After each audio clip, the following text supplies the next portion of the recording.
Anxiety disorders and phobias are some of the hardest disorders to diagnose. There are no chemical tests or blood tests, and it's one of those things where until recently doctors and friends and family would just say it's all in your head and you just need to control it better. Often family members can even make fun of and be pretty cruel to the family member that is afflicted with this condition. I saw something very sad growing up in the 80s where my dad would suffer from anxiety. And back then you couldn't really just call someone up and tell them about your problem or even go to your doctor to get help. Now, my sister would often be the biggest skeptic of my dad. She thought he was often overreacting and letting his anxiety control him. That was until we were going to fly down to Florida for vacation one year, and my sister had always said she had a phobia when it came to flying, but we never believed her. But on the way to the airport, she just could not sit still, and it was getting worse and worse. And by the time we got there, we all knew there was no way we were getting her on that plane. So we just had to go back home and pack up the car and drive. It turned a 7-day vacation into a 4-day vacation. But at least now my sister knew how my dad felt when it came to anxiety. And from that point on, she became more of an ally to my dad than she had been in the past, defending him when he was having an anxiety attack to people that didn't understand him.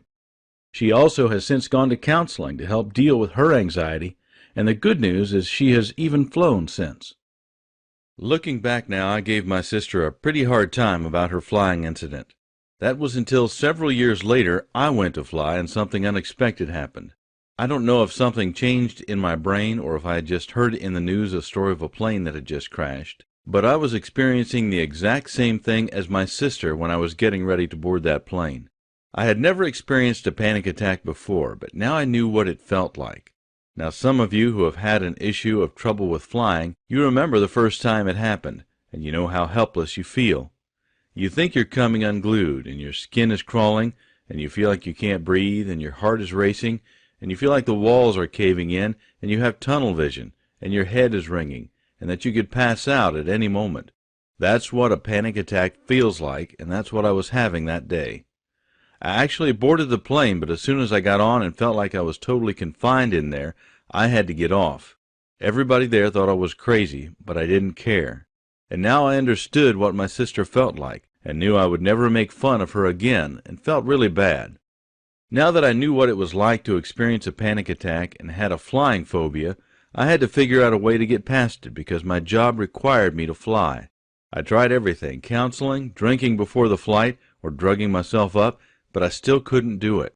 But after a year, I finally found a program that helped me, and now I'm able to fly again without the fear and without feeling like I'm going to pass out.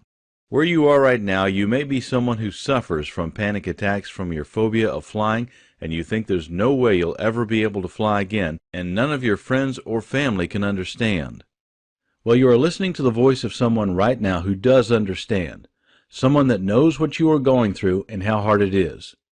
Please, there's a link on this page somewhere. Click to find out about a program that can help you.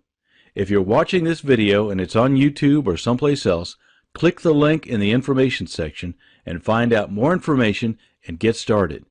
Forgive those folks close to you that don't understand. Despite what they may say about you getting help, don't let them stop you. I believe you can, no matter what anyone else thinks. Good luck and God bless you.